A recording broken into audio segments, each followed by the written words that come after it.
এখন বাজে 3:30। আমরা রওনা হচ্ছি বিষ্ণুপুরের একটা খুব জনপ্রিয় মন্দির। তো আজকে যে মন্দিরটা যাচ্ছি সেটা হলো সারেশ্বর আর শৈলেশ্বরের মন্দির, শিবের মন্দির এবং খুব জনপ্রিয় মন্দির বিষ্ণুপুরের এটা। আর অনেক দিনের পুরনো, এটা নিয়ে একটা বড় ইতিহাস আছে, আমি নিশ্চয়ই বলবো আপনাদেরকে। আর আমি যাচ্ছি, দেখি কতক্ষণ সময় লাগে আর কি কি রয়েছে সারেশ্বর শৈলেশ্বরে, আর ওখানকার কি কি রয়েছে আর আদার্স, সেগুলো আমি আপনাকে ঘুরিয়ে দেখাবো। আর সম্পূর্ণ তথ্য আজকে ব্লগে আমার থাকবে, অবশ্যই ভিডিওটা দেখবেন।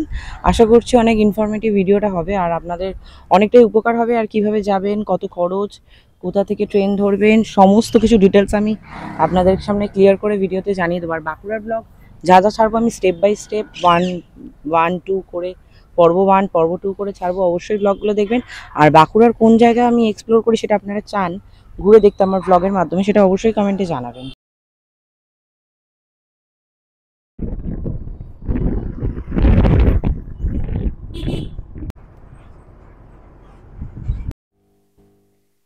বাঁকুড়া থেকে বিষ্ণুপুরের সারেশ্বরের দূরত্ব ছিল 43.5 কিলোমিটার। তো এটা আমার যেতে সময় লাগবে 1 ঘন্টা 8 মিনিট মতো। তো আমি যে রাস্তা দিয়ে আগের বারে গেছিলাম সেই রাস্তা ধরে এবারে গেলাম না, কেননা আগের বারে যে রাস্তা দিয়ে গেছিলাম সেই রাস্তা দিয়ে যাওয়াটা খুবই টাফ আর গ্রামের ভিতর দিয়ে অনেকটাই হেক্টিক। তো একটা স্মুথ রাস্তা ধরে নিলাম আমি বিষ্ণুপুর সারেশ্বর যাওয়ার জন্য, একটা শর্টকাট রাস্তা, সেটা আপনাদেরকে দেখিয়ে নিচ্ছি। এই রাস্তা ধরেই আমি পৌঁছে যাব বিষ্ণুপুর সারেশ্বর। তো রাস্তাটা ভীষণই ভালো আর অনেকটাই স্মুথ, জার্নিটা খুব কমফোর্টেবল। আর দেখতেই পাচ্ছেন যে এখনও অন্ধকার হয়নি, রোদ রয়েছে, দুপুরই বেরিয়েছি। তো বেশ ভাল লাগছে চারপাশটা, তার জন্য অবশ্যই আপনাদেরকে চারিপাশে ভিডিওটা আপনাদেরকে দেখাচ্ছি।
আজকে চলে যাব অনেকটা দূরত্বের রাস্তা, তো সেই জন্য গাড়িটা এখানে পাম্প দিয়ে নিচ্ছি।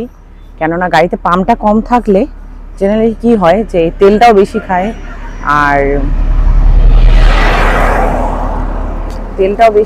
আর এতটা ডিস্টেন্স যাচ্ছি, যদি গাড়িতে পাম্প না থাকে তাহলে সেক্ষেত্রে একটা অসুবিধা হতে পারে।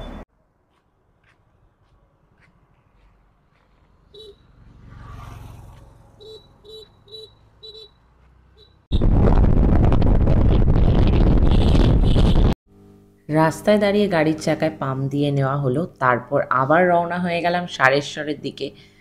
তো এই রাস্তাটা আগের তুলনায় অনেকটাই স্মুথ। দেখা যাক আজকে আমরা কতক্ষণের মধ্যে পৌঁছতে পারি সারেশ্বর। আমার একটাই ভয় লাগছে যাতে বেলাটা না বেড়ে যায়, যাতে আমি সারেশ্বরটা ভালো করে নিজেও দেখতে পারি আর তোমাদেরকেও ভালো করে ঘুরিয়ে দেখাতে পারি, সেটাই একটা টেনশন হচ্ছে। দেখা যাক কতক্ষণে আমি সারেশ্বরে ঢুকি।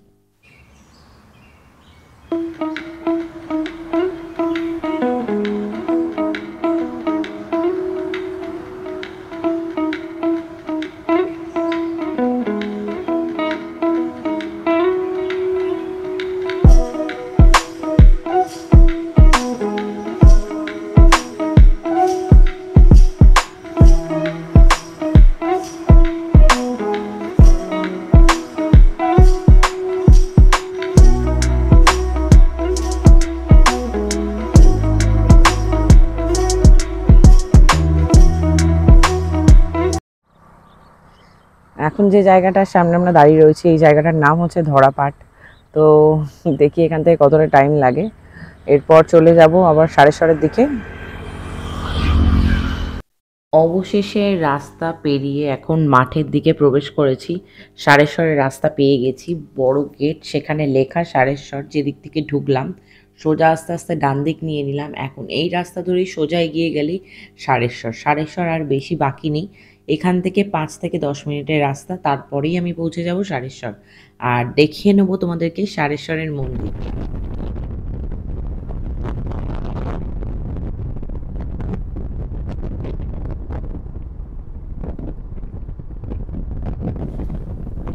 সূর্য প্রায় অস্ত যায় এমনই, মানে বেশিক্ষণ আর বাকি নেই যে দিনটা শেষ হতে। সন্ধে নামবো করছে, ঠিক সেই সময় আমরা পৌঁছে গেছি সারেশ্বর। আশা করছি যে কিছুটা ভিউ তোমাদেরকে দেখাতে পারবো। এই হচ্ছে সারেশ্বরের মন্দির, আর তার উল্টো দিকে রয়েছে ওই পারে শৈলেশ্বর। এখন আমরা এসে গেছি সারেশ্বর আর শৈলেশ্বরের মন্দিরের সামনে।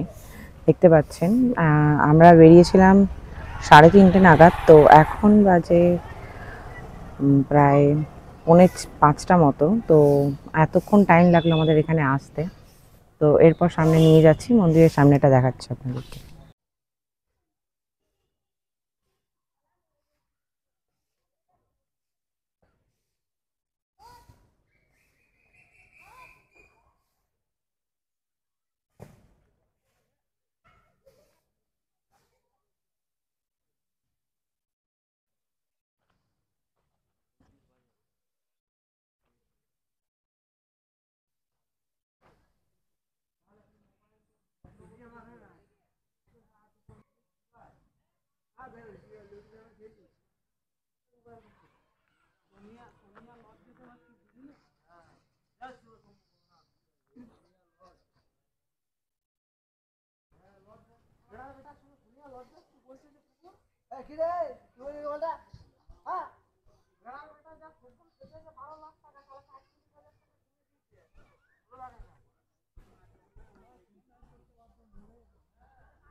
এখন আমরা রয়েছি বিষ্ণুপুর সারেশ্বরের মন্দিরের সামনে।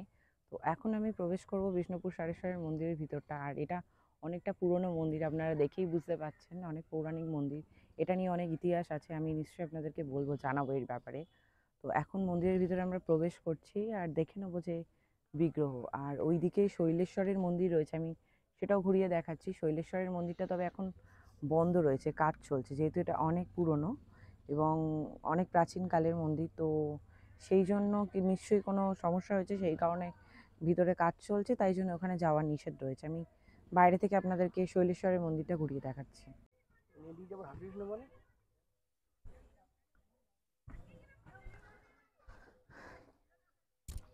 এই হচ্ছে শৈলেশ্বরের মন্দির, এটা সারেশ্বর আর এটা হচ্ছে বাবা শৈলেশ্বর, দুটোই শিব মন্দির।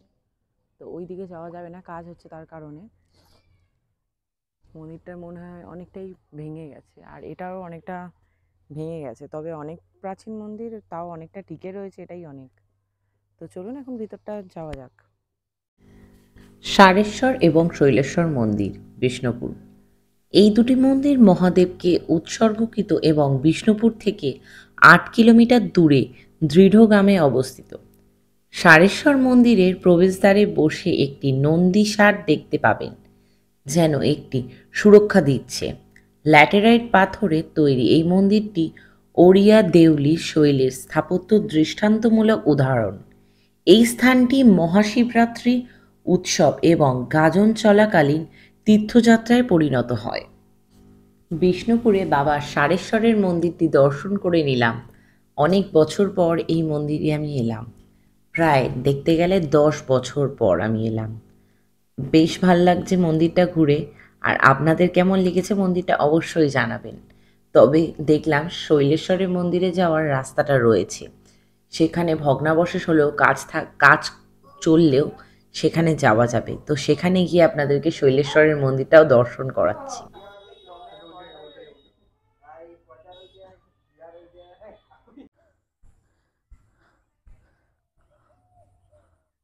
বাবা সারেশ্বরের মন্দির দর্শন করা হয়ে গেল।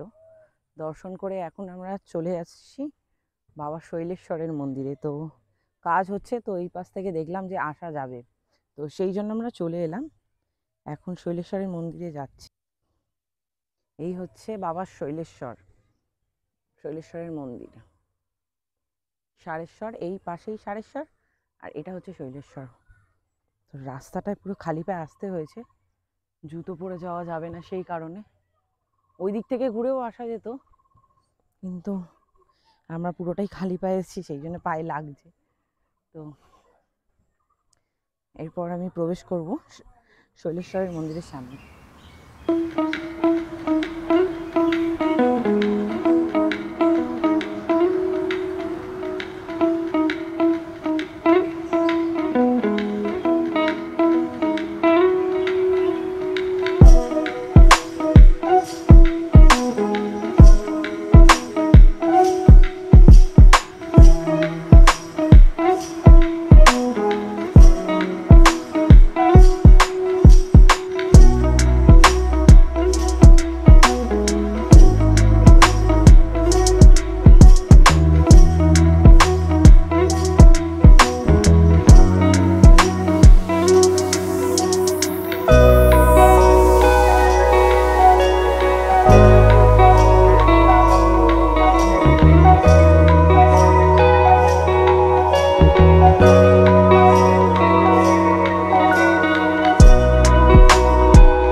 তো এখন আমরা এই দিকটা এরপর নেমে যাব, এই দিকটা ঝিল রয়েছে, তো নিচটায় নেমে যাব।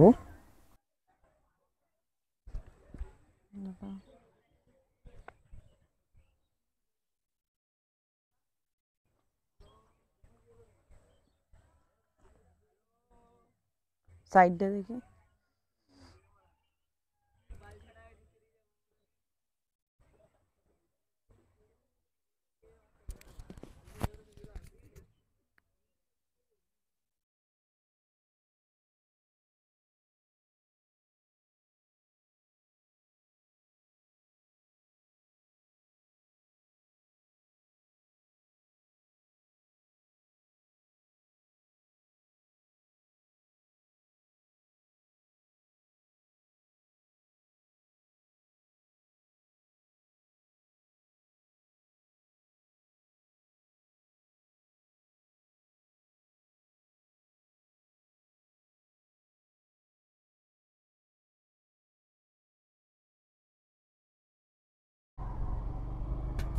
এখন আমরা রওনা হয়ে গেলাম বিষ্ণুপুর সারেশ্বর থেকে বাঁকুড়ার উদ্দেশ্যে।